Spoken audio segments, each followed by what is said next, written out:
Welcome to episode 13, talking about the book The Gray Stage, authored by Greg Fernandez Jr. We'll be joined with him today along with Sophia, Stephen, myself, Dan Hennen, and Greg Fernandez. How's everyone doing today? Lovely. Doing great. Fantastic. Great. We've got an interesting topic today here, January 31st, 2021. We'll be doing Chapter 7 of the book. It's concerning the office bedroom, Part 2. And for those of you following along in the actual softcover book, we'll be starting today's podcast on the bottom of page 60. And the whole chapter is dedicated to the office bedroom. And with the Crowley home, it's where David Crowley had his office. It was an extra bedroom, and that's what we'll be covering today. So once again, bottom of page 60. I'll start off here with the text. Regarding the latent print examinations, item 41A-30 is page 30 of the Notepad. LP 41A30-1 is a latent impression, parentheses, finger/palm, observed on page 30. Latent print results were, quote, inconclusive to Crowley due to the limited quality and quantity of information in the latent and known prints, end quote.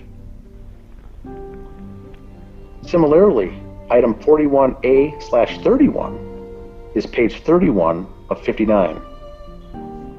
LP 41A31-1 is a latent fingerprint on page 31, which was identified as David's left middle finger. This is the only conclusive connection between David and the Notepad. So what are our thoughts there on that first section, guys? Well, my first thought was, what is a latent print? So as I'm reading this and I'm going through this, I did pull up a little kind of example here, and I'll take a step back, of what a latent print is. A latent print is an impression of the friction skin of the fingers or palm of the hands that has been transferred to another surface.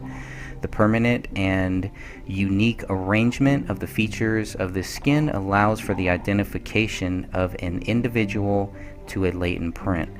So maybe Stephen, maybe you have some thoughts on this. How important in a case like this, how important is a latent print?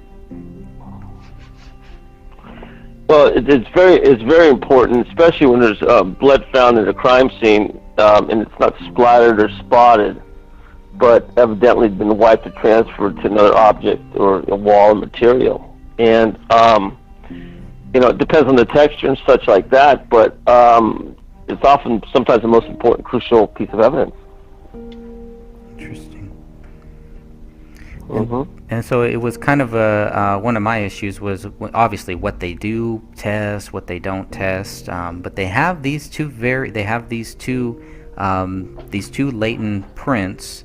And it was kind of weird to me that on page 30, which is where this, open the rise, submit to Allah now, that apparently David wrote, even though nobody can prove David wrote it, they can't tie his latent prints to that. But there is a latent print that they do tie to this, to David, and that is on the next page. So that kind of makes me think, okay, page 31, maybe this was open to page 31. So I've got an image up here. This is page 30, and you can see that this is actually the back of page 30. You can tell that by the B on the lower left-hand side here. That's where the B is. That's why it's 41A-30, 41 being the actual Notepad. And then they have all of this this picture on the right hand side is kind of shows what they're looking at. It shows that they did do some research. They didn't just say, okay, we'll take a couple samples of the print. Now looking at these prints, I guess you could say that the one up here in the upper left, which is the one that was swabbed, this is the one that was probably used, but it's inconclusive. And so that was interesting, where you have one, maybe two, maybe three or four. I mean, Stephen, looking at this photo, how many good samples here do you see of those latent prints? I see maybe 3, maybe 4. Well, also, what we see is not what's on there. They've got to do it's a dye analysis test to pick up what they can't see with their eyes. So there's more. If there's 3, there might be 10. Interesting. Mm-hmm. Does any of these look darker, or like, could you tell which one might have been first, second, third? I guess I'm not an expert at this, but if you look at his handwriting, it's where he would start maybe a letter or open a page or turn a page. What he touched first to do that. Definitely the notepad is something they should re-examine.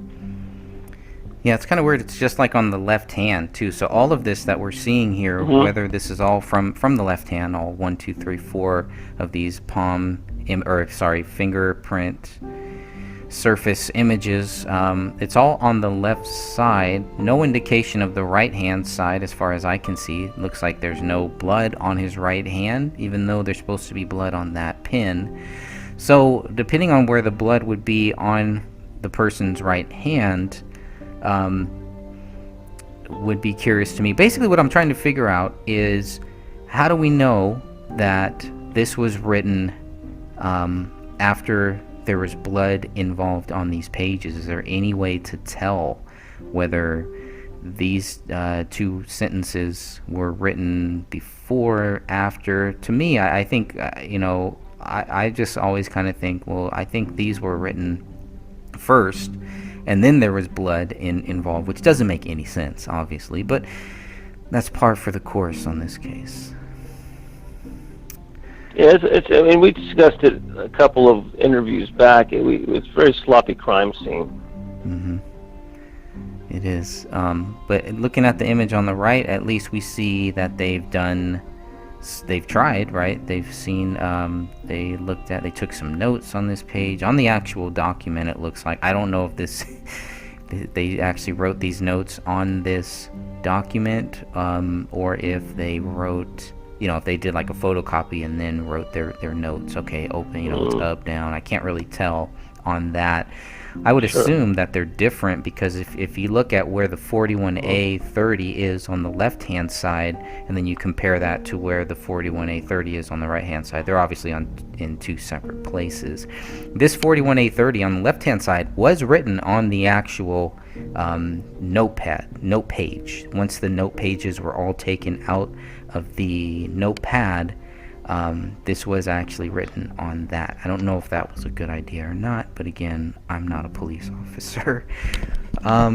Sophia, do you have any thoughts on anything with this writing here that we're seeing? I mean, any thoughts at all on any of the stuff we've talked about so far? 2 sentences we've only covered.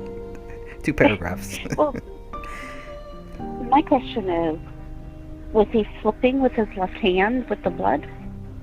Because they found blood on the front, and then they found it on the back, right? Yes. Found blood here on the front. Well, actually, this page would be the back of page 30. Okay. Which is weird. I don't know who writes on the back of a page, but yeah. Yeah, that's kind of strange. Yeah, if you're right-handed, do you normally flip with your left hand? Yeah, if I'm on a notepad, yeah, I could see that. I could see that flip. Okay. I mean, it's kind of hard. I mean, I might flip first with my right hand and then write with my right hand, but that's a good question. I haven't really thought too much about that. Mm-hmm. The writing is fast. I noticed that they wrote down here, and then somewhat careless. I don't know exactly what they mean by somewhat careless. Isn't the writing, like Dan had brought up earlier in his examination, your interview, that the difference between the shopping list and such? I mean, it looks like somebody was in a hurry, and I mean, to me, it looks like different handwriting. Yeah, it does. It definitely does, and I mean, like you say, you need experts. But I mean, even us as novices can just look at some of the turns and everything on the angle of the writing. I mean, it's not as meticulous as the other lists. Well, there is some of the handwriting, and we can definitely go through the notepad, some of the stuff that's on that notepad after we talk about all of this stuff here too. But Sure. his wife did write in this book too, so they're both writing in this book, and it's kind of weird. Okay. It's kind of like it starts off as a budget book. It looks like maybe his wife is writing it, and then it gets into his notes, and he is writing about his script and the book and some ideas, and then it kind of goes back to his wife's cookbooks, her recipes and stuff like that. So there's really no rhyme or reason why this is there, or trying to understand the whole theory about why David opened this up, where this was, he picked it out, why did he put it here, and it's none of that is really covered.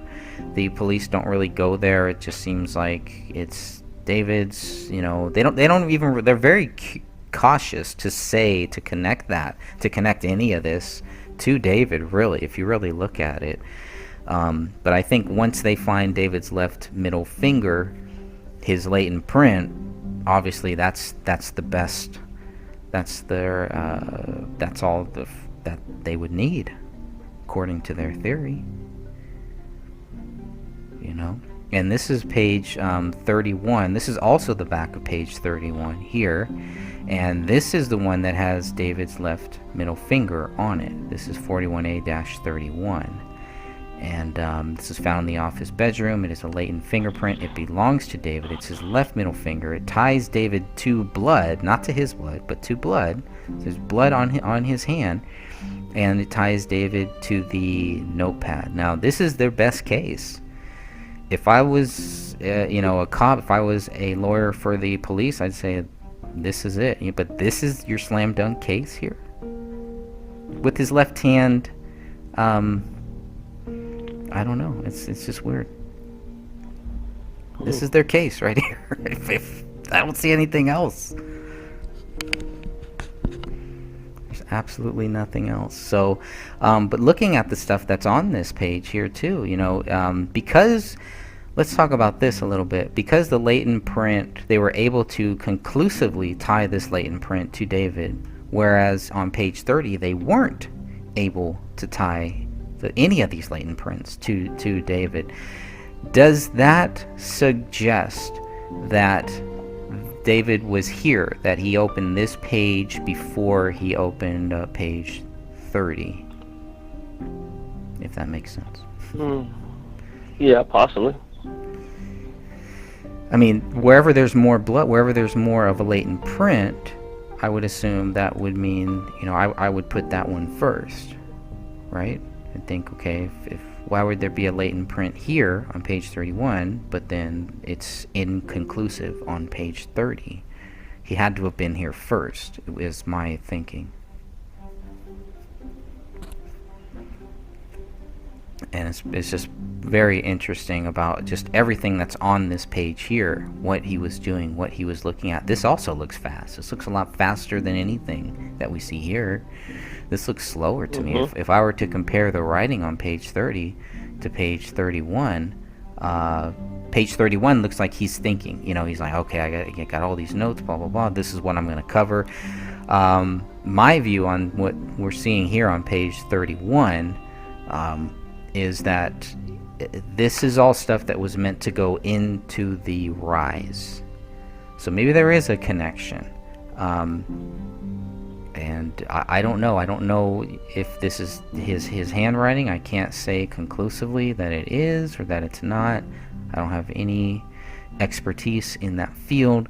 I was hoping that the investigators would be able to tie the handwriting to David, but they're not. The only thing they tie to David is the blood on this page, not his handwriting. You could say, well, if you look at it, it looks the same, so that's it. Case closed. Well, it's not. That's what forgeries. That's maybe we need an expert in forgeries to kind of go through these and compare these two pages, these two writings. Yeah, absolutely. Dan, any thoughts on any of this here? Yeah, it looks like this list here is what we're seeing here on his list is brainstorming for things that were ended up in the Rise, the actual documentary, not the Gray State. And then it does appear that his blood is on that, which is fair enough. And then maybe this was the page it was opened to. One theory is if he was forced to write this at gunpoint, he grabbed this notebook where it was open to this page, flipped it back a page, and we ended up on page 30, where he already may or may not have already had the word "Open the Rise" most recent version. Some have speculated that was written a long time ago, and then with the gun to his head, they just said, write "Submit to Allah now," and so he did it, writing very fast, writing very sloppy. And his blood is on there, and so that's the question. Did he write it on his own? I don't think "Submit to Allah now" would ever be something David Crowley ever would have written ever.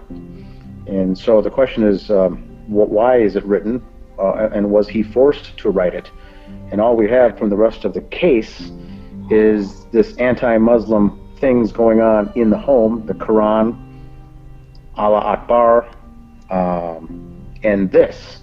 And so all three are tied to this crime scene in an effort to, steer people away from the truth. As far as this is a distraction. So this is just more distraction. Did David write it? I don't know. It looks like he did. Investigators can't prove it, and there's nothing on the pencil or the pen, and then there's some blood here, which was David's fingerprint. So he was bleeding. So I would say that he did write it. He was bloody. The question is, was he forced to? And if so, why? If he was doing this, we already know David did not commit the murder of himself for sure. We never found the bullet. So the question is, who else was in that house? And does that someone else or other person or persons have something to do with the writing on this notepad here, where it was left right out in the open so investigators would find it first thing? Right at the desk, right there, opened conveniently to this page, "Submit to Allah now." It still ties back into the whole corny situation with this anti-Muslim angle that someone is trying to insert into this case. That's the question. Well, also as I pulled up, I compared the notepad, "Submit Allah now," and the handwriting, and in the notebook is capital A, kind of lowercase AH, and if you look at the wall, everything's in capital letters, Dan. This is two different people. You have little creatures of habit. Yeah, we might start with a capital, yeah. But I go to lowercase. I look at my writing, it's pretty consistent, no matter how I write it, whether it's on a wall or whatever. And so I've done an episode of that previously with the handwriting analysis, just looking at the handwriting found in the house, in the home, on the wall, on the gift packages and things like that. And the first thing we did was to deduce the fact that David probably didn't write anything on that wall in blood with his own hand. It looks like a left-handed person wrote it. Maybe some of the letters from a right-handed person, but it looked left-handed. And it looks like written by someone who likes to write in all caps. The only person on the scene that likes to write in all caps was Dan Crowley Jr., which is his brother. And so the only time I brought up that scenario, people had assumed that I am suspecting that Danny killed the family. And what I was saying is, it looks like Danny wrote on the blood on the wall. He may or may not have been involved in the killing of the family. We don't know that, but my first bet would be that Dan Jr. was the responsible for writing on the wall, because the gift wrap Christmas presents are all written in all uppercase. The A's match the H's, the L's, the gift wrap presents, the way he writes Merry Christmas and Uncle Danny and whatnot. It looked almost exactly like Dan Crowley Jr., the brother, wrote the blood writing on the wall. It was performed by him, would be my guess. There may have been more people involved, but it was for sure by him. Now the question is, why is he in the house? Now what we see here is lowercase, but then we get the word now in all uppercase, and it looks like it's written, fast or quickly, or like they wrote, writing is fast. And so, who knows if this was written by someone to make it look like David's handwriting, which could also be the case. The only person we have connected to this case with forgery so far is Dan Crowley Jr. with a banknote where he's signing his father's name and signature of his father. So we only have one case of forgery really to look at.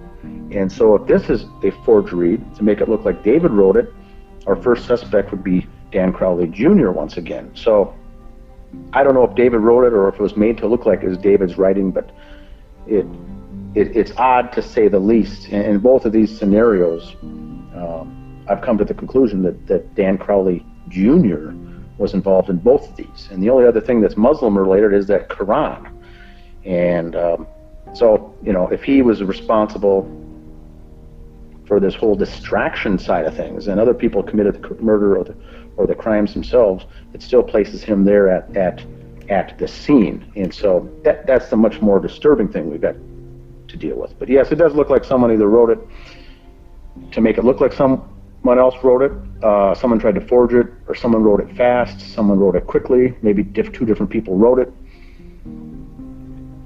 I still don't know, myself, if as far as the killings are concerned, if the comment opened the rise to the most recent version. Why is that in here at all? And so the question is, was that part of David Crowley's notepad that he had already previously written as just a note to himself, perhaps a to-do list for some morning when he got up to open up that new version as a note to himself, and then the killers just had him write "Submit to Allah now" below that? Or was it part of the whole distraction, open the rise? I don't get the connection. The "Submit to Allah now" ties in with the Muslim distraction that we've seen in this case. Yeah. But I don't know if "Open the Rise" most recent version has anything to do with anything. And if it was meant to have something, if it was meant as a code or a message, then what exactly is that? To me, that's confusing. Yeah, it really is. You kind of look at the way that the rise kind of rises, the text rises off of each line, whereas the open is kind of the same. There's a lot of things like that kind of make me wonder. You look at the submit, that's kind of rising from left to right. That handwriting is kind of rising, whereas Allah and then now are pretty much kind of lined up. But the other thing that I think people should kind of look at is looking at where the fingerprints were, because I kind of thought, okay, well, you have the fingerprint. The reason why there's blood on the left side here is because he's writing with his right hand, or the person is writing with their right hand, and the left hand is bloody. When you look at the table where the notepad is, there's a lot of blood on the left hand side that could correspond to a bloody left hand. Whereas when you look at the right side of that table, where items 39, 40, and 41 are, where the pen, the notepad, and then the big pool of blood that's next to this notepad, there's really nothing. There's no blood on the right hand side except for that pen, obviously. So I just, thinking about this, take your left hand and try to write this here, and as you do, would that blood, with these blood spots that we're seeing here, would those blood spots correspond to somebody using their left hand to write this? Or, would there be more blood if they were using their left hand? But when I kind of do it, and the reason why I do this is to see, okay, well, if they only find the left middle finger, and not on this page, on page 31, they find the left middle finger, but it's all on the left hand side. There's really no blood on the right hand side of these pages that we are looking at here. So it does make me wonder about the left hand theory, the left hand man. which reminds me of, I can't remember what that movie was, The Left-Hand Man. Oh, that's going to bother me now. It'll come back to me. It's a TV show. You guys have to know this TV show.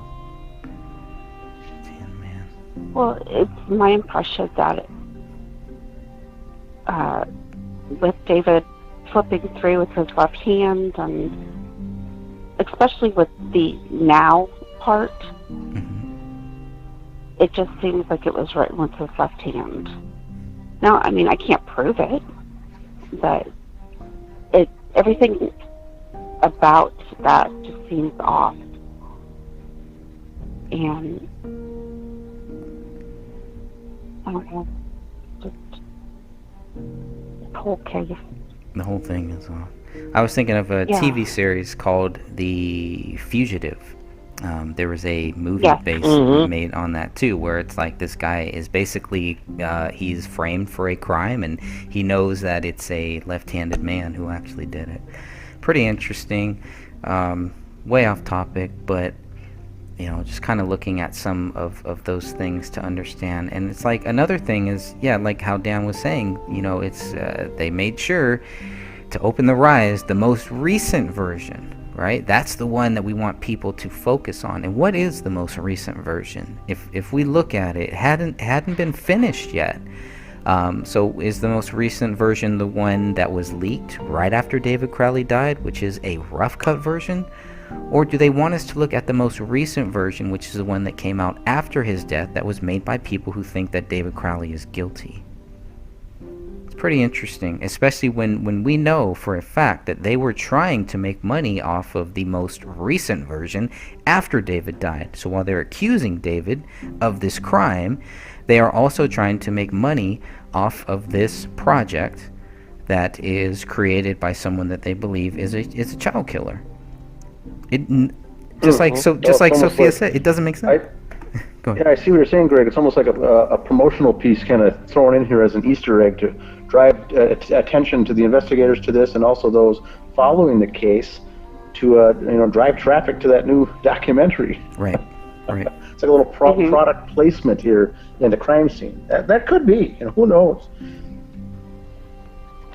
There was, the Greg was saying, and that is correct, there was multiple versions of The Rise, which was a documentary that was basically all David and Sean Wright. And then once we saw the later versions and the later cuts, specifically the most recent one, it was really more of a Sean Wright version than David's. It fell away from the the David piece, and the most recent version also didn't have the Sean Wright text information, talk, interviews on that version. It's that they've been edited out and canceled out. So, if Sean Wright was part of this, the killings, it would have made sense that he didn't want anyone to look at the previous versions of that, and because those would have sent him to prison.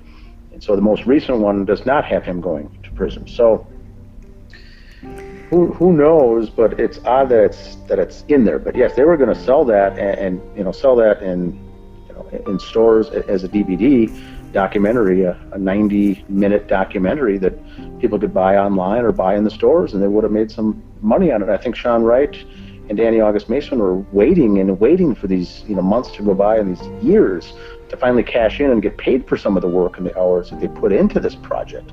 Not only the Gray State, but The Rise. Sean Wright put hours and hours of editing and time into this, and I don't even know if he was employed full-time during this time. He was having tough times financially and was waiting for this to be sold. And then that month of December, when all this went down, is when David says, you know what, I'm going to release it online for free, just to throw it out there to the public. And that's what I think what David was doing, was yanking the chain of those around him to see what kind of response he'd get. And that's what really got, I think, some of these people in his inner circle pissed off when he says, I'm just going to release it for free. I'll just do it myself. We're not going to make any money on this.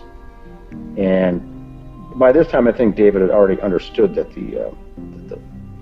the people closest to him in his inner circle were the actual snakes he'd been trying to avoid for the previous years, and the bad guys were all within his midst. And that's when he figured out, I think, the walls were closing in on him around Christmas time, and He set that deadline for Danny August Mason to get his legal paperwork in.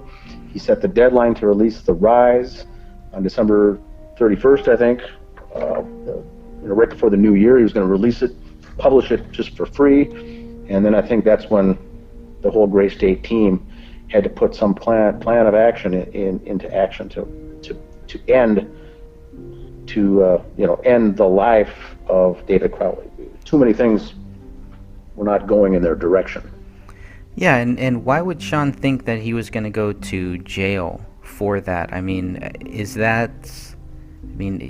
all that ended up happening was what should have happened is you don't pay your taxes, you get fined. But unless you're like at an untouchable level, or you think you are, why would you think that you're going to go to jail because you foolishly put in a documentary? Nobody forced him to do it. He put it in there, just yapping, talking about not paying taxes. But how many people do we know that have gone to jail for not paying their taxes, aside from one very influential mafia man? I think the difference in the taxes is this: there's the ruling the ruling on federal income taxes versus the ruling on the state income taxes. And so The Rise was talking about the documentary that the IRS and the Federal Reserve was all a fraud anyway, and individuals do not have to pay income taxes, and we never should have had to pay federal income taxes. Now that's a fact. That is true. I think if you do go to court, you will win that case every time, because nowhere does it state that individuals need to pay federal income taxes anywhere. That's reserved and earmarked for companies, corporations only. Well, Sean wasn't paying the federal, and he was not even filing his state income taxes. And I think he was doing that to protest paying any income taxes. Well, each state, you have to still pay your income taxes, whether you agree or not with the federal income taxes. And I think he found this out after the fact, when he was then later charged with failing to pay state income taxes. And that's what he told me over the phone, that if this gets out, he could be facing up to, was it 70 months or 70 years in prison? He said something about prison time for not doing his taxes, and he could not afford to let this out because he had a young child at the time and didn't have a job, and this was going to ruin him. So it related to the state, and that's where he was charged with and pled guilty to not paying state and the Minnesota state income taxes. Federal had nothing to do with it. I think that's why he was very cavalier in getting that information out on the documentary and doing that interview and basically admitting that he didn't pay taxes. But I think someone pulled him aside later and says, make sure you clarify that it's federal, not state. Mm-hmm. And he just said, I don't pay taxes at all. And so that opened up the door that he needed to have that interview then wiped out of that final version. And that's what he told me that he was so upset about, that David was going to release the full version and was going to send him to jail, which may or may not be the case. I don't know of many people going to jail for any kind of tax problem. You're going to be facing community service or fines or something to that effect, but typically not going behind bars. But Sean Wright was definitely afraid of going to jail, and that's what he was facing, which still doesn't make sense to me. But I think that to clarify the taxes, one needs to understand the federal versus the state side, and Sean got hung up and was charged with the state failing to file or failing to pay his state income taxes in the state of Minnesota. But never for federal? Nope, I don't think anyone charged him federal. How is that possible? Unless he's an informant or something like that. I don't know. I don't know how all that works. I pay my taxes. I pay over taxes. I don't Correct, want. I do too. My federal taxes, but I also know and have understood the rule that individuals do not ever have to pay federal income taxes. Ever. There was a great film by Aaron Russo on that. And that really changed my whole way of thinking about federal taxes. But I still pay them. Yeah. So his was, he was going on and on about that in the interview that he did on the Rise relating to taxes, about the individuals not required to pay federal income taxes, ever. But I think he never spelt that out, and he wanted that section removed so he would not get into trouble. And I think that's what we saw then right away when the rough cut was released of The Rise by Michael Pachesny. He released it without Sean Wright knowing, and that's when all hell broke loose on our pages when the threats came through, because that hit YouTube. That went live. That got out there. That was an hour and a half. That was or was that the 2 hour? Yeah, I think it was about 2 hours. It was an hour and 37-minute documentary that he released. Then, about a year later, they edited it and released it, and it was an hour and 30 minutes. There's 7 minutes or so, roughly, missing. And the only things missing from those versions are the Sean Wright interviews. He pulled all his interviews out on the one that was effectively released, and they did release it for free, effectively, ultimately, because of the pressure came down from groups like ours to say, if you're trying to make money on this, we've got you busted, and so they did have to release it then for free. But when Michael Pachesny released that rough cut version, it had Sean Wright's talk about taxes in that out there available to the public. And that's the time that he jumped on my page and requested admin access like he did Thomas Lapp's page. And the only things removed right away when Thomas Lapp gave him administrative rights, Sean Wright started deleting chunks and chunks of the research and things folks had put forward in this case on the very weekend that this all came out, the very next week, about why was David's Facebook page altered, why was David's Facebook page deleted, who made these edits and things like that. That's the stuff that we had screenshots of right away that showed someone else was out there doing things, contaminating the evidence within the first 4 or 5 days of this case. And then I never granted him administrative access rights, and I published that stuff on my page called The Justice for David Crowley and Family, and that's when the threats came against me directly. He did not want that stuff out there, and that's when Thomas Lapp called me and says, he's going to come after you demanding admin rights, take over as the administrator of that page, delete everything, and you're never going to get it back. So he said that you have got to deny him any access to anything on that page because he's looking for ulterior motives, while at the same time he's telling the public that he's grieving the loss of his very best friend and he can't come to grips with doing anything else in life because he's so distraught. And the backside of things, he's making phone calls and instant messaging and sending text to those people, threatening them. He told me, you better not show up to that memorial service or it'll be the last mistake you've ever made. And so this is really what set him off, was that rise. And I had planned on going to the memorial service for David. I didn't even know him or the family, but I was, made statements that I was going to go to that memorial service and attend and leave some flowers or, do something to show support. And that's when he said, you better not even think of going to that. We'll have people there that'll take care of you. And then afterwards is when he says, you better watch your back going forward if you print anything more about me on your Facebook page. So this is what got him heated. And so it's interesting that this is on this page 30 here of this notepad called Open the Rise most recent version. The only person I can think that would even have that or entertain the thought of writing something like that would be Sean Wright. And so maybe he injected himself into this crime scene much like Dan Crowley Jr. did with the writing. And we've got all these kind of small-time players here involved in this crime scene that are inserting themselves in, when if they didn't, more and more people would have believed David would have done this. I would have believed that myself. It's only reason I'm here is because of all the errors that the amateurs made in the killing. The abundance of errors they made. Very, very sloppy. Excellent points. Sophia, anything else before we move on to the next paragraph here?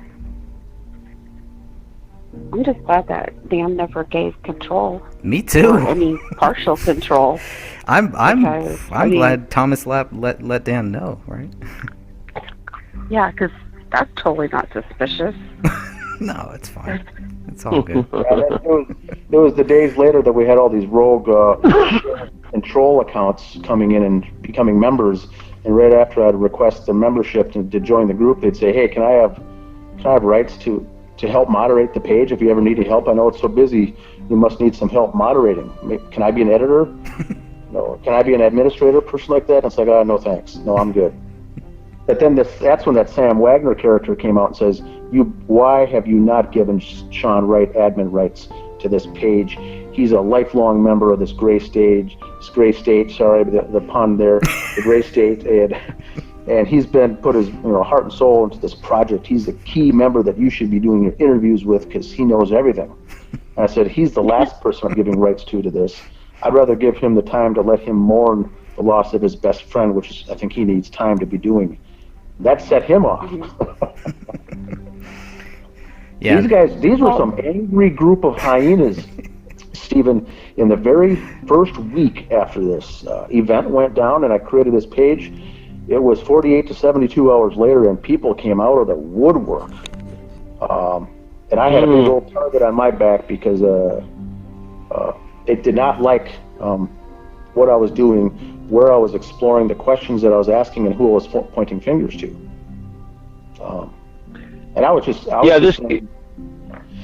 saying, I was making comments right at the beginning of. I remember you, Greg. I remember you remember this is saying I think the police should investigate this person or consider this person a possible interest, a possible suspect, or add them to the pool of interested suspects that were out there. And boy, people thought that I was pointing the finger at Dan Crowley Jr., that he did it himself. I said, no, I just think that he would be a suspect in my book, or a person of interest. And I think Sean Wright would be, and I think Danny August Mason should be. All these guys. I never once said I think they killed them. I just said that they should have been included into the pool of suspects by authorities, and then later subsequently ruled out. Once you interview these people and you get to know what their alibis were, you can exclude them and cross them off the list. That's the normal procedures of an investigation like this. You get your pool of potential persons of interests, and then after you talk about them, it elevates that person either up to a suspect or it negates them and rules them off the list, and then what you're left with is some suspects. Police, in this case, the Apple Valley, never came up with people of interest, persons of interest, or suspects at all. They didn't interview anybody. Yeah, that's what caught me. That's what caught me, you guys, was that there's no interviews of anybody. There's no suspects, nothing named, not even a neighbor. I mean, not even a dog, anybody. And it's going to be closest to you, with Danny Mason or Sean Wright or these guys here. And the deep state got to these guys. I mean, why not? They're not just going to go in there if they got access to the house and there's trusting and everything else in there, and then they're going to go and put this thing together and kill the family and botch up the crime scene. It was above Sean Wright and Danny Mason's pay grade, but they were involved. Yep, and that's what we've been saying from the very beginning. They're involved in some way, shape, or form. I don't know how, but still they were involved. That's a slam dunk. Any armchair investigator at this point, 6 years later, can tell you that they were involved. Now, that's not me pointing the finger saying that they are the ones who killed and pulled off the murders of these people, although they very well could have. But you've got to put these people under a microscope of where they are, where they were, what were they doing, what's their alibi. And so, like with Sean Wright, when we saw that random tweet on Christmas Eve, when the guy hasn't tweeted all year on Twitter, there's a photo of a nice little Christmas tree and him saying, "Merry Christmas, everyone," at 7:00 p.m. on Christmas Eve. That, to me, is why is he trying to place himself at home? Where was he really?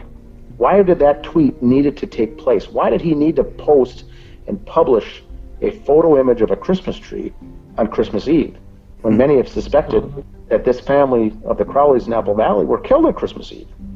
That means right there he would be a person of interest to me, that he had to go out of his way to set an alibi for that reason. Sure. Oh, and sure. I'm working a homicide case right now with an elder abuse that led to a dog bite. The dog bite was set up with control of the granddaughter caregiver who had abused the old man. They tried to put him in the car with a known dangerous dog of 5 police reports and animal control reports, and it was covered up to do the same thing. They take the closest people to you, like the granddaughter, and if you look at investigation, always look at the wife, whatever kids. The Crowley family's sadly gone. Now you got to step. Who visited that house the most next? That's it. Correct. Yeah, the film crew visited the house, the screenwriters, what have you.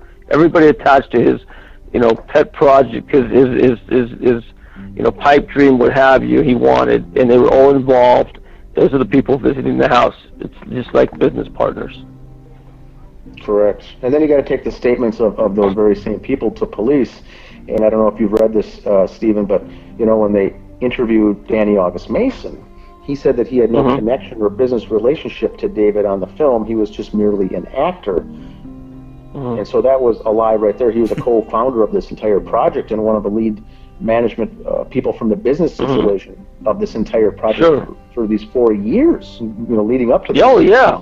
And so now absolutely. I mean, why are you lying to detectives then? That would be your next raising your antenna. So the question is, did the Apple Valley Police just not know, or did they focus it and shut this case closely, very, very quickly, as David did it because they were instructed to from above? I mean, the very first public release that they gave was, David did this, and oh, by the way, the public is not in any danger. They had to spell that out, that the public, there's not a madman on the loose.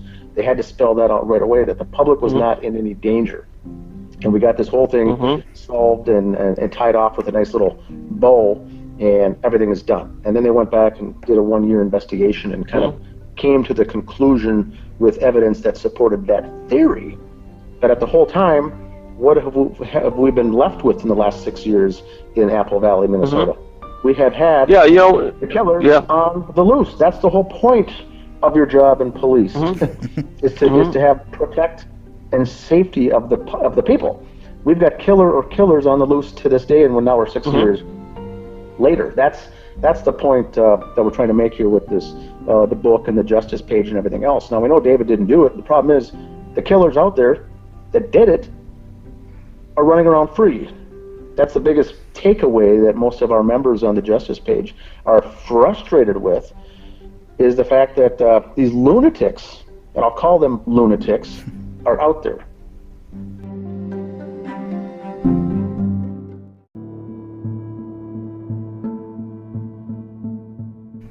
If you look at the IMDb, which I do television stuff on the side, is an internet movie database with David's film, The Gray State. If you look at the second person listed as a cast, it's Danny Mason, and then the fourth one is Sean Wright. I mean, these guys are so involved; it's unbelievable. Yeah, they spent a lot of time on that project, and in the case of Sean Wright, was looking ultimately for his big payday, whether it was the movie, the web-based TV series, the Netflix series, the made-for-TV, or the documentary. He needed to have a payday, and none of that was coming. None of it. The only thing he had left was a documentary. And once David says, "I'm going to do that for free as well," I think that's when Sean Wright hit the roof with his anger and frustration, because he's like, "This is not going to fly." He just realized that he just got used for 4 years and got tossed aside like a piece of meat, and he wasn't going to have any of that. And so retribution is a bitch, and I think that's what his mindset was at the time. This family will pay, and pay dearly, so this can all fall into my lap. And of course, the whole script and everything fell into Danny Crowley Jr.'s and his father's lap, and handed over to Danny August Mason to proceed with it. And that's when they started creating the new company, incorporated a new company in the state of Minnesota with the Secretary of State, and started moving forward with the new screenplay. So it's all very obvious now, 6 years later, that we know what's all going on. But back then it was they thought they had everyone out snookered, is what I think, and we were just these pesky folks on the side getting in their way. So that's unfortunate. Greg, should I continue on page 61 then? Yes, unless anybody else has anything else, I will, let's see, keep going here. I'm going to get to, the ESDA, because this was another thing here that kind of, I was like, okay, well, what is a ESDA? A ESDA works by applying an electrostatic charge to a document containing suspect indented writing. The indented writing is visualized through the application of charge-sensitive toner. Indented writing created from previously written documents on overlying pages can then be seen. In some cases, this method can be applied to develop fingerprints on documents. So if anyone was like me, had no idea what this ESDA was, I was looking around for it. You only see this on 2 pages. So because it's only on 2 pages, as Dan is going to read here, it just made me think, okay, did they look at every page and then they only found ESDA on these 2 pages? Or did they clearly see that there was some indented writing on these blank pages and then did this electrostatic detection on it? So I'm not sure. I'll read it here. Maybe hopefully Sure. maybe Stephen will be able to expand a little bit more on this. But let me read this first paragraph.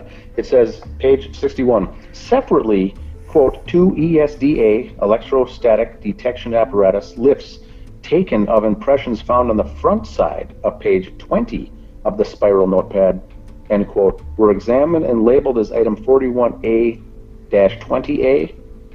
Item 41A-21A consisted of, quote, 2 ESDA lifts taken of impressions found on the front side of page 21 of the spiral notepad, end quote. Should I continue on with the next section, or do you guys want to discuss that? Well, you know what? The indented writing is a very accurate way to analyze handwriting. So it's accurate as you're saying it. And that's like more of the pressure when you write with a ballpoint pen, for instance, how much pressure is in causing it to indent versus if you're just, Yeah. About that. Yeah, you run a pencil across it lightly, and then sometimes an eraser, and you can pretty much read it. Continuing on, it says, can we safely assume pages 20 and 21 were the only notepad pages with indented impressions? Now, that's a very good question. So, Greg, like you said earlier, we got an 80-page notebook here. Mm-hmm. It's only 59 pages left in it. The others were torn out, and they picked 2 pages with indented writing. So the question is, and maybe Stephen can answer this, is did they just pick those 2 pages because it was the easiest to do, or did they do them all and these were the only 2 that had it, or did they just pick these 2 out of the interest of time, the 2 most obvious ones? Let's get those done first, and then maybe do some additional ones. So how does that typically work? You know, I've done this a couple of times on cases, and you usually get to about maybe the 2nd and 3rd page, maybe, but for sure the backup page where the ESDA transfers from pressure. I can't answer your question on that one. I mean, as a former cop and stuff, I mean, like a lot of guys used to say, you got to be a little bit lazy, but sometimes it really does go against you, and I don't think they spent the time. They probably could have done better with that. Yeah, and so if you have it just with these 2 pages here, and we're looking at pages 20 and 21, and like Dan said, we only got 59 pages, but actually they only got 59. There were only 59 pages in the notebook. We only got about 28 pages. So that was the other question. It kind of skips for, I think the lot we get, it goes page 1, 2, 3, 4. It skips around. And the last one is labeled page 59. So the fact of where page 20 and page 21 are very relevant, and the image that we're looking at here now is what they found from both of those pages. So this is from page 20 and 21 when they were able to do the examinations. This is what they found here. And so this made me think that, again, this part, I think, is part of David's part of his fictional script. That's what I was thinking. He's taking notes. He's, kind of writing down what happens with this as this script is going, kind of what happens inside of that script. So the actual pages, I think maybe page 19, is in page, I don't know, unless there's, see, the problem is there could be pages mixed in between 20 and 21. We just don't know. We can only go by what they label the pages as and the pages that we have gotten. I believe we only got about 28 pages. So should we think that the other pages of the 59 that we didn't get, are those all blank? And that's those are some of the questions that I would ask. But if you read some of this stuff, I don't know, is this all supposed to make him seem crazy too? Is this all tied into David being a conspiracy theorist? If you've listened to David, if you've ever, listened to any of his speeches or any of his speakings, does he sound crazy? Not to me. But let's read some of this. Typical Cal Army strength, weakness, deploy into a trap. This is kind of how David, I don't want to spoil the script for people who haven't read David's script dated May 12, 2014, but this could be a synopsis for that script here. Real militia shown before joined, ass, no one in or out of the city. This is definitely, when I read David's script, that's pretty much how it starts out. It starts out in a foreign country and things happen there, and then the main character, who is not Danny Mason's character, it's a totally different name. So by this point, by May 12th, 2014, Danny Mason's character has been written out of the script. It's not in the script. This is way before David's script is turned into a TV series. And Danny Mason knows this. He has to know this. At some point, at some level, he has to know he's basically being written out of something that he was part of since 2010. And people might disagree with me on this, but something that, according to what David Crowley said, this all pretty much started with Danny Mason. So for Danny Mason to say that he is not involved in anything more than just a character in this story is totally crazy. That's just totally wrong. So there's definitely more. No one in or out of the city. A lot of people can relate to that right now. Peace, bro. I don't know what that is. Language barrier in every way. Put your hope in something. Mode, trying to escape, lose a battle. So I think at this point, I really don't want to spoil the script too much, but there is a false flag going on in here where a person is falsely accused of a crime. And if you look at what happened with David Crowley, that's exactly what happened in real life. He was falsely accused of a crime. Unlike the fictional story where the main character of that fictional story, which I do believe is named Daniel, unlike that one, in this one here, David never gets a chance to correct that. So calls an all-American, something about messages, shooting, undercover, great danger, riots. I mean, these are all things that are, it's just, when you look at it now, it's pretty interesting to just compare the parallels to the fiction and then to the facts of this case as we know them. Going to full auto, walk into a gruesome situation, things come, unexpected, civilian encounters, escort friendly. That's what they were able to find from these ESDAs. Any thoughts on any of this writing or anything here?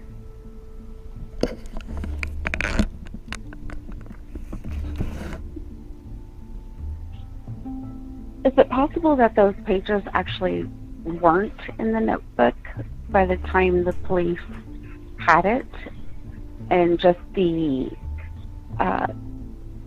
indentation was still there? Yes, left over? That could be. absolutely.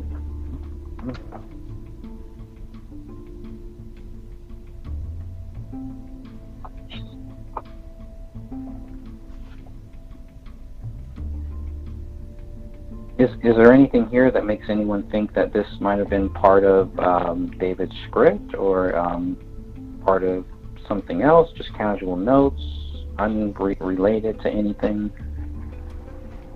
A lot of the notebook is just casual notes that he's jotting down, lists, that kind of thing. But it does remind me of the script.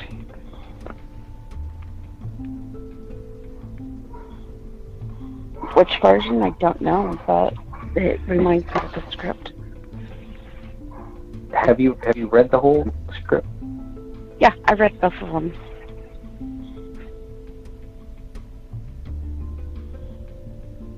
Yeah, there are a couple things in here that are very, very similar to that. Except for the undercover thing, I don't know if I remember where that came from.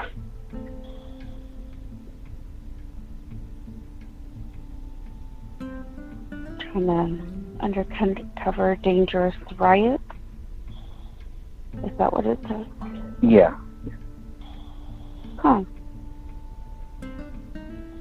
Sounds kind of familiar.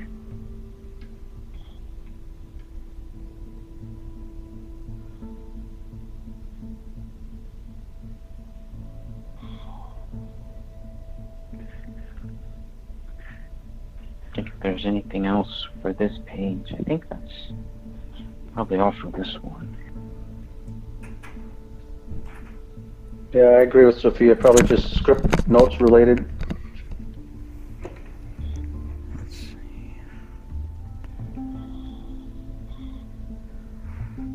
If not, All right, this is. go ahead. Should I go at the final paragraph here, yeah, go Greg? ahead.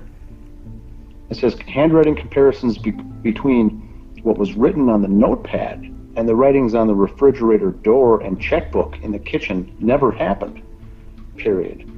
3 pages labeled as 41A/39, 41A/40, and 41A/41 were, quote, warped from being wet from something, end quote.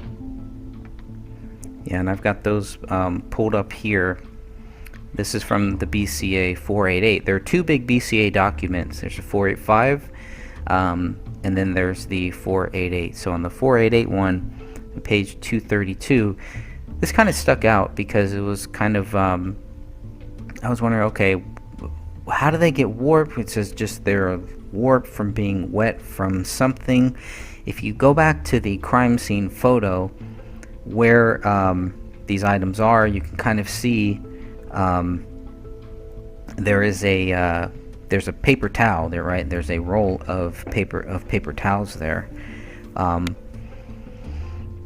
notepad getting wet, it's not easy to really get something wet. Generally you would kind of know, right? You know if it's water or if it's coffee. In my case, if it's maybe wine or something like that, you could pretty much tell. So I just was kind of wondering, that was just one weird thing that just kind of stuck out, and I had contemplated maybe taking that part out, but I thought that it was relevant, and maybe somebody can kind of help us, how did these pages get warped? How did they get wet? More so, I'm going to pull those pages up, at least 2 of them, because we only have 2. We don't have page 41. If you look at here at the bottom, 3 pages of the notepad were wet, pages 39, 40, and 41. Well, here's page 39 on the left-hand side, the front of 39. Then there's 39B, which means the back of 39. And then we have page 40. So, because we don't have the actual color photos of these pages, it's hard to tell how warped it is, but just looking at, obviously, these black and white images, they don't look very, very warped. The one on the left-hand side might be more tied to David, possibly, little drawings, doodles of a person's head. But then pages, the back of 39 and then the front of 40 looks more like his wife's writing. She's writing things for her. She had a business, right? She had a oh, help me out here.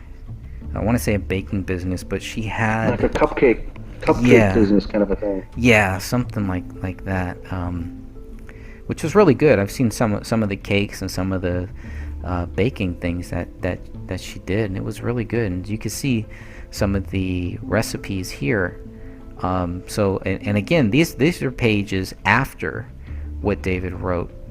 There's no blood on these pages. So again, it's, you know, looking at the whole document, which pages do have blood, which pages don't. David's stuff is right in the middle of this notepad, and it just, I don't know, it just seemed very out of place. But I wondered why these 3 pages were warped. What could have warped them? How long would they have been warped for? You know, I've always looked for different clues if somebody was forcing David to write anything in this book. Just anything like that, any type of sign, any type of hint to help us understand what was going on in that house when these messages on this notepad were being written, when there's blood on the front cover, on the back cover, just on certain pages. Where those indented writings are, there's no blood, right? There's literally only blood on certain pages, which I think I do have. I think that's what we do have here, where you can see where the blood is. Page 30, 31, 32, 33, 34, 35, 36, 37, and then on the back side of page 58. It's just kind of odd where this is. It's, you know, how does blood get on all of these different pages? You have to be flipping through this notepad to get to a certain page. Maybe they were flipping to get to page 30 where David had wrote those 2 messages, and they wanted to try to tie the blood to that and make sure that they put his blood on there. If it was the right hand that was found, if it was the latent print of David's right hand that was found in this notepad, I might think that maybe somebody, you know, took his hand, his severed hand, or his right hand that is missing, and just added blood to it and just plopped it down there. But this is his left hand, which is still there. It still looks like it's in pretty good shape even when it's found. So that to me also didn't make sense. But it's these 3 pages that were kind of warped from something that just, I don't know, it just rubs me the right way. How do only 3 of these pages get warped from something wet? I don't know. More questions, unfortunately. There's nothing saying that the notebook was written in, well, the blood got there and stuff like that while he was in the office. It could have been brought to him, or it could have been in a living room and then placed there, because we don't see blood other than the notebook and the pen. Right. It's not anywhere else in the office, so it could have been placed there after the fact. Right, but if they're able to tie it to his left hand, then that means his left hand at least had to physically be on this notepad at some point, right? Mm-hmm. Yeah. So I don't know. There's no other blood there. I mean, it just seems a long place to go to write something to get the blood there. It doesn't make sense to me. We have 3 different crime scenes. It's kind of what it seems like, you know. You have 3 different crime scene writings at the very least, but why not just put the notepad in the living room next to the bodies, next to everything? It's, I don't know. There's something missing that I'm not seeing here. Go ahead. I don't know. They could have brought it to him. He wrote on it, and while he was in the living room or kitchen area, they took it back. They were looking at something either on the computer or in his office for something. And that's where it was left.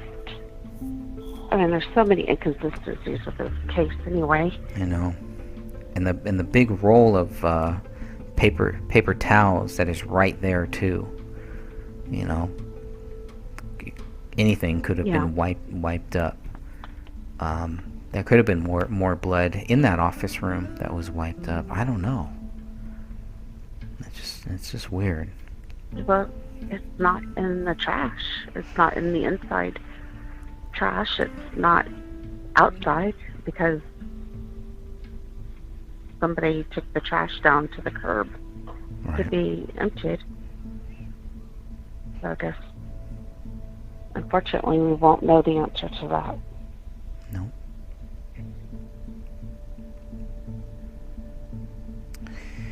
And then I would also, lastly, here, unless anybody has anything else on anything that we've covered so far, you know, looking at pages 53 to 58 of the BCA 488, you'll get a lot of good information about the back and forth that the BCA and the investigators were all covering. As far as what they were going to do. I mean, there's a lot of stuff here that I was just looking through this like, wow, I could have included a lot more stuff in this book, maybe just covering some of this, some of these things that they were going back and forth with. So I don't know. Let's see if I can go there or not. But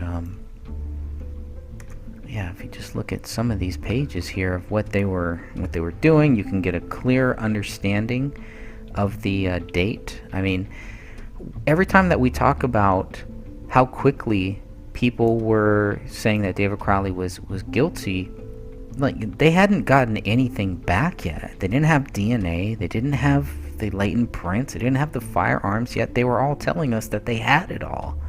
Why would they do that? Why would the Gray State team do that?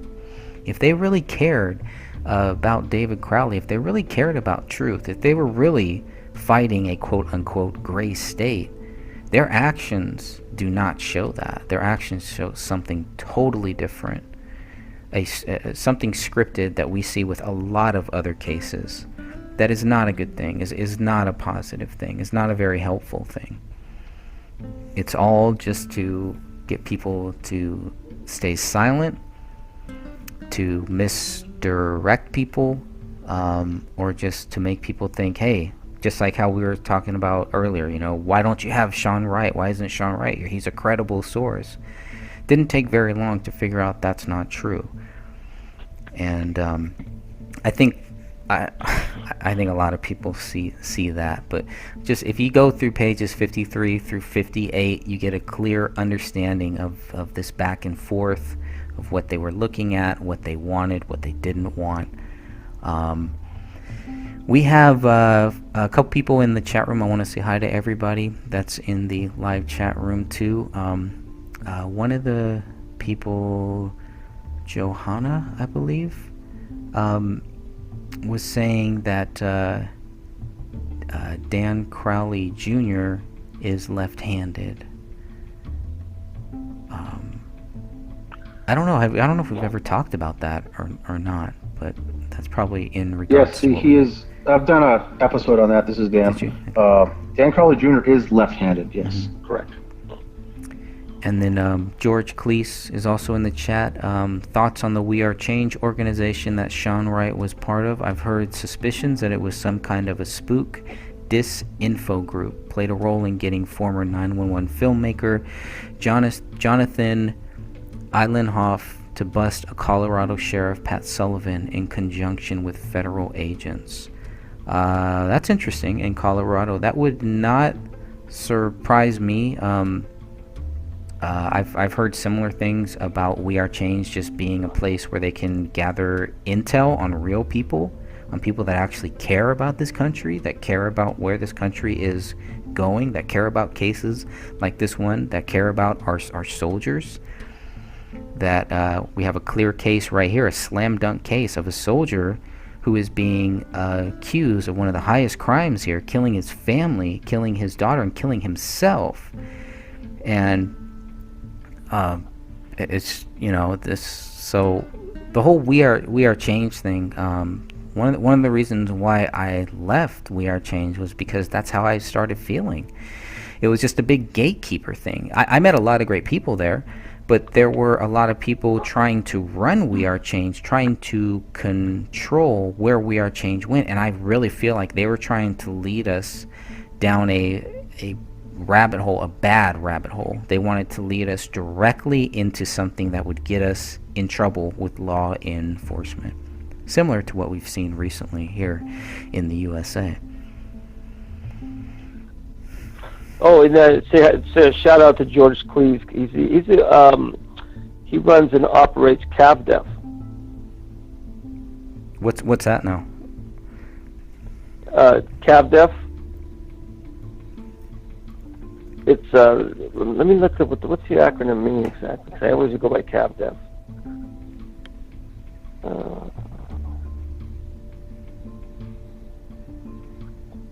Coalition Against Voter Disenfranchisement. Oh, interesting. Oh, I didn't know that. Yeah, okay. he follows our kind of cases, Yosemite case, and he's on my Facebook. But he hit me up today for the podcast, so he's on. Oh, that's awesome. Hey, George. Well, hey, George, keep up the great work, man. I'll try to follow you more on that, because I've just started paying attention to that stuff.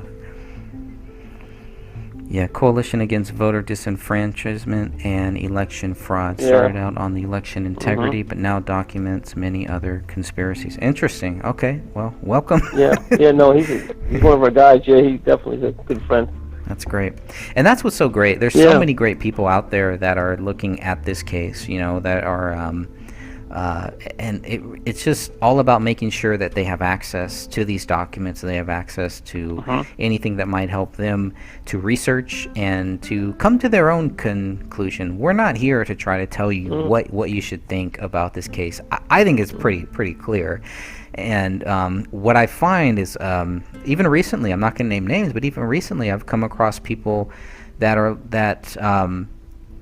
were looking at other things and finally realized that, there are people out there that are purposely trying to mislead you, that are purposely trying to trick you, that are purposely trying to take you to not let you focus on what the facts of this case are. They don't want you to focus on that.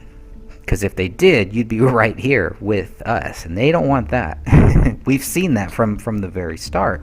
The people that wanted admin rights, they don't care about facts. They don't care about the facts of this case. They don't want you to look at that, because they know what will happen. You start looking at the facts, and you will come to a factual, logical conclusion about this case pretty easily.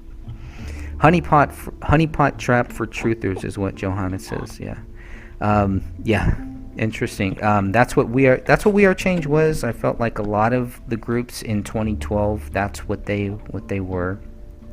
I felt like God had kind of kept me away from a lot of that stuff, because as soon as I joined We Are Change, it pretty much kind of split up, and it was just these little different factions.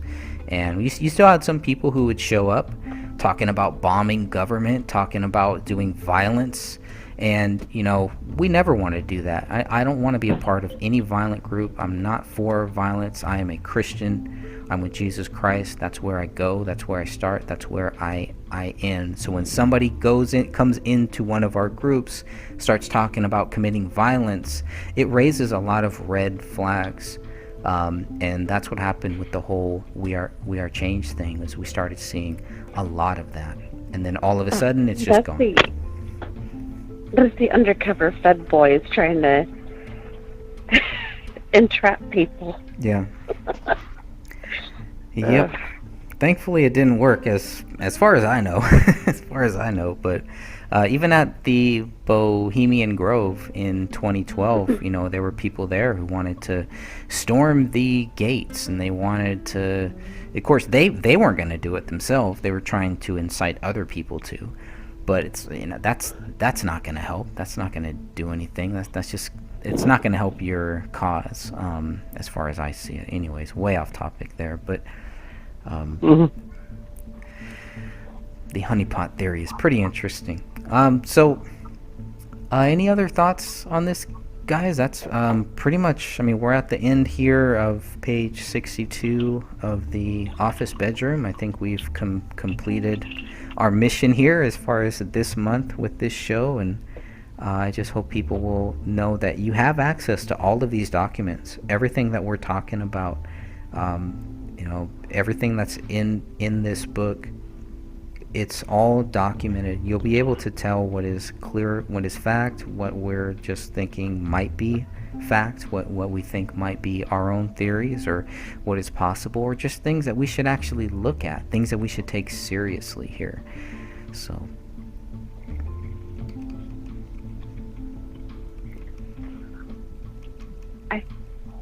I don't have anything else to add. It was a good episode. It was nice to have Stephen join us too. Well, thank you. I enjoyed it. I researched some of the blood transfers and things like that. We've probably all looked at ourselves on the internet, but just to go back to one of the photographs in the hallway, the height of it and everything else. And usually when it's pressed like that, and that blood splatter, and it was tough to find anything close to that. It looks like that blood, splatter, that blood transfer on the hallway wall was placed there. Okay. It wasn't, everything else is smeared and everything else. And I like going back to Dan's theory, which, every time we speak about this case, there's something new. It's like an onion that peels. Yeah. Is that when you write in capitals and lowercase, what have you? I mean, and especially in a situation like that where there's adrenaline going, we all don't talk about how nervous these guys are in there. And this isn't Sunday brunch. They want in and out and whatever. They're gonna do what they do by habit. And when we got Allah is great, on the wall. In capitals, that totally tells me we know for a fact that there's more than one player, whether it's deep state or not. It's related to who was closest to David, and I'll come out and say it in my own self-risk that this Sean Wright and Danny Mason are dirty on this. Have you actually dug into any of their backgrounds? I have. I see that. I sent an email to Greg and Dan. I pulled up some YouTube videos of Danny August Mason, and this guy is a cowboy. You need to dig into Sean Wright if you haven't. I started looking into that. He looks like he's done some fairly potent interviews, Sophia. Well, it's not just the interviews. His criminal history is what you need to look at the most. Okay, cool. If you have anything, email it to me. Okay, yeah, I can definitely do that. Yeah, I'd love to see anything you have. He's assault and battery numerous times, breaking and entering, things along those lines. Trying to remember off the top of my head. Yeah, credibility is one thing, but and you look at what they're trying to do with David's project, currently, and who was involved back then. And I've had two television projects knocked off. One from a reputable network, and the other one years later from my talent. It was on the sizzle reel, and Discovery launched it for one episode. But when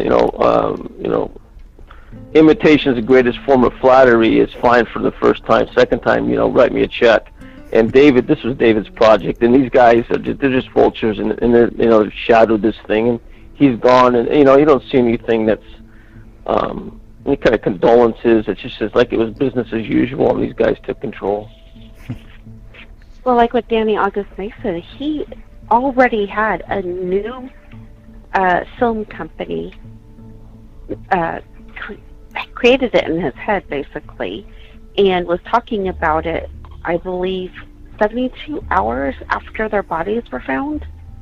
And Hothead Productions? No, that was David.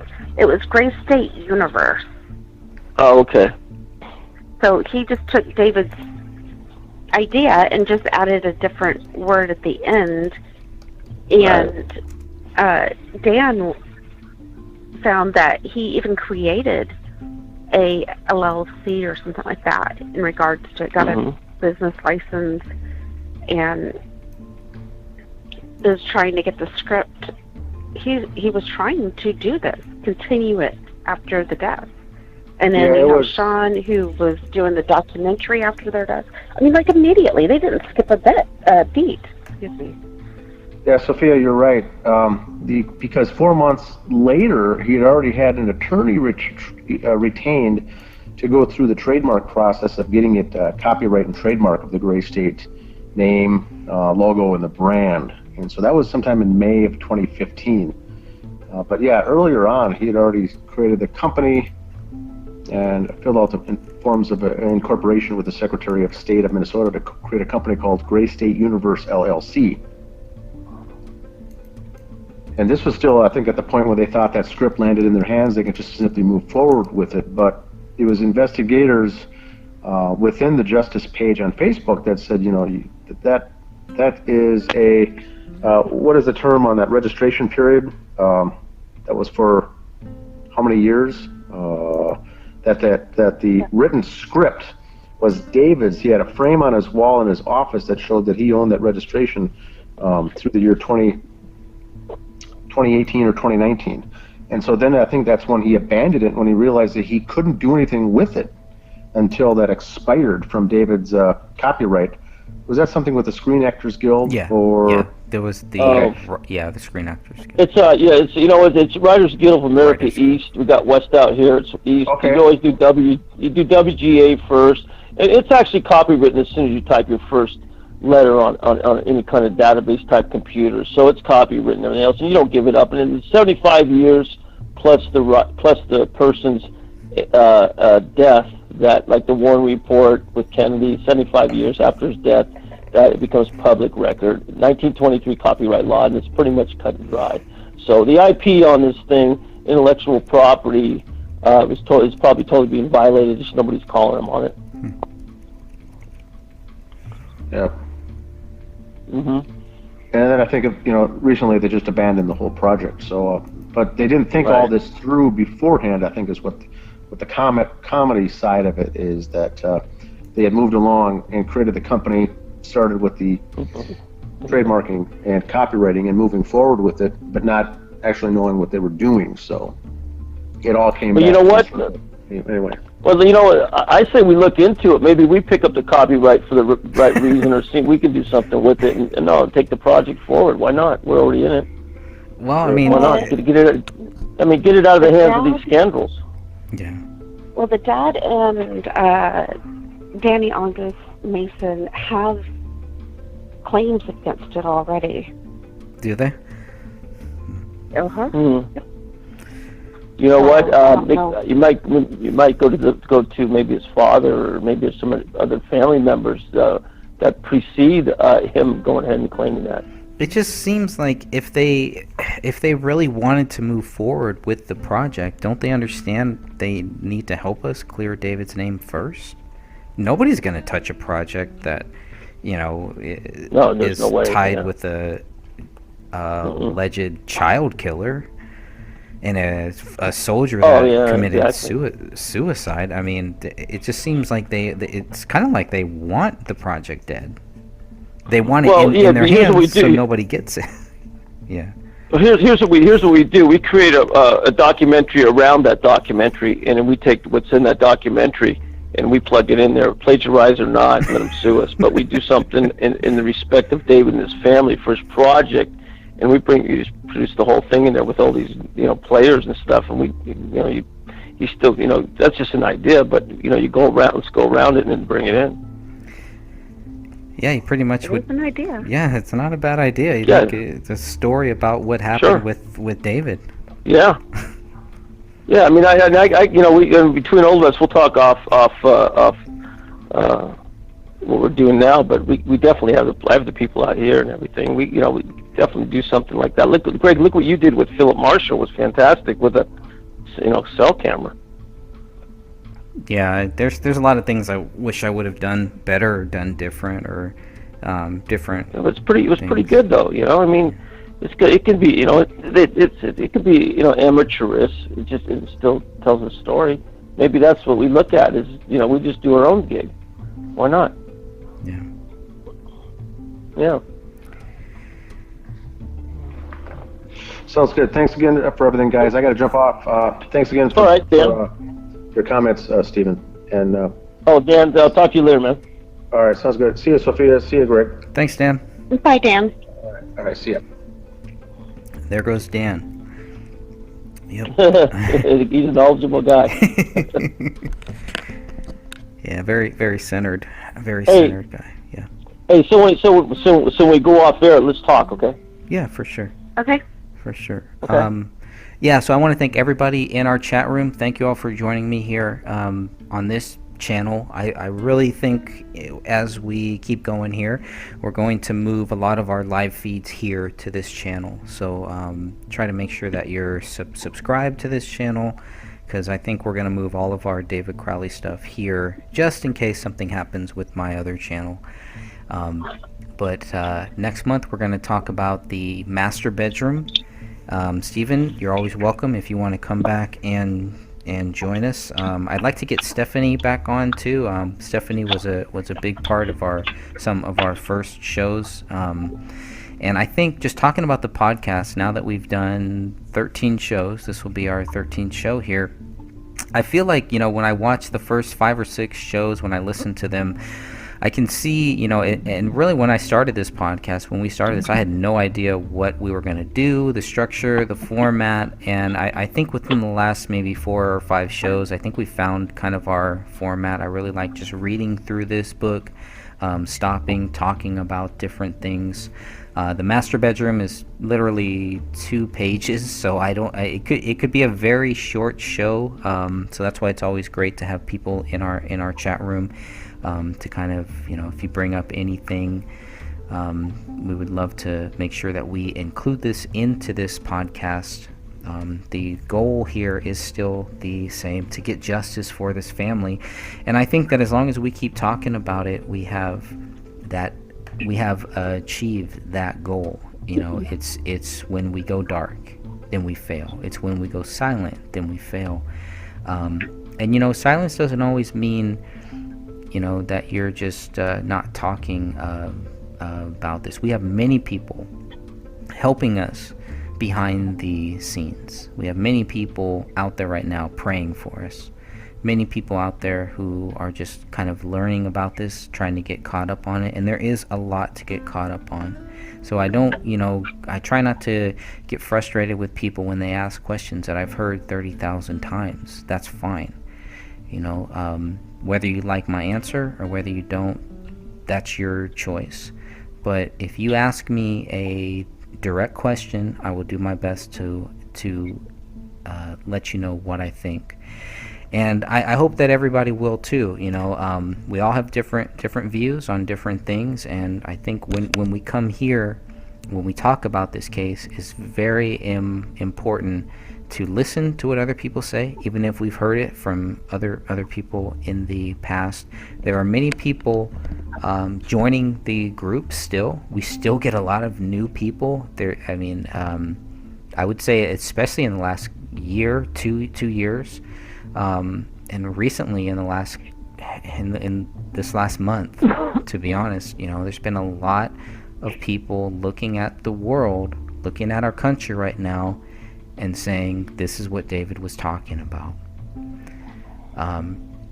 So next month we will come back here. There will always be a new podcast on the first of every month, and next month we're going to come back and talk about the master bedroom. Like I said, it's only 2 pages, so if you have anything, if anyone listening, watching this has anything that you want to make sure that we cover that is tied into the master bedroom, maybe something I didn't put into this book. On the physical book, this will be pages 65 and 66. That's pretty much about it. There's not a lot to really cover there. We have now covered, ending with the office bedroom, we have now covered pretty much all of the rooms that have blood in them, all the ones that are tied to this crime scene, to the actual case. We've covered everything that is related to any writing, any accusations against David. We've pretty much covered that. And as you've all seen, there's nothing here that really ties David to this crime. You have a left middle finger that ties David to this crime. That's it. So, God bless you all, and I'm going to go ahead and shut this down, and I hope everyone listening to this, watching this, will join us next month. And I will say until then, murder at 1051 Ramsdale Drive. What happened to David Crowley, his wife, and his daughter? If this was truly a double murder-suicide, why did investigators fail to prove David Crowley guilty? Where is the evidence David Crowley killed his wife and daughter? Where is the evidence David Crowley killed himself? Within 24 hours of finding the bodies of David Kamel and Rania Crowley, the Apple Valley Police Department were treating the incident as a double murder-suicide. Authorities cannot prove David wrote Allahu Akbar in his wife's blood on the living room wall. Authorities cannot prove David wrote I have loved you all with all of my heart on a laptop in the kitchen. Authorities cannot prove David wrote Open the Rise most recent version, submit to Allah now on a notepad in his office bedroom. Authorities cannot prove the dog trapped inside the house ate David's right hand, both of Kamel's hands, and their daughter's right arm, since dog feces tests were never done. Authorities did not know about a bullet that rolled out of a living room carpet until they were notified by the cleaning company, 2 days after the bodies were found.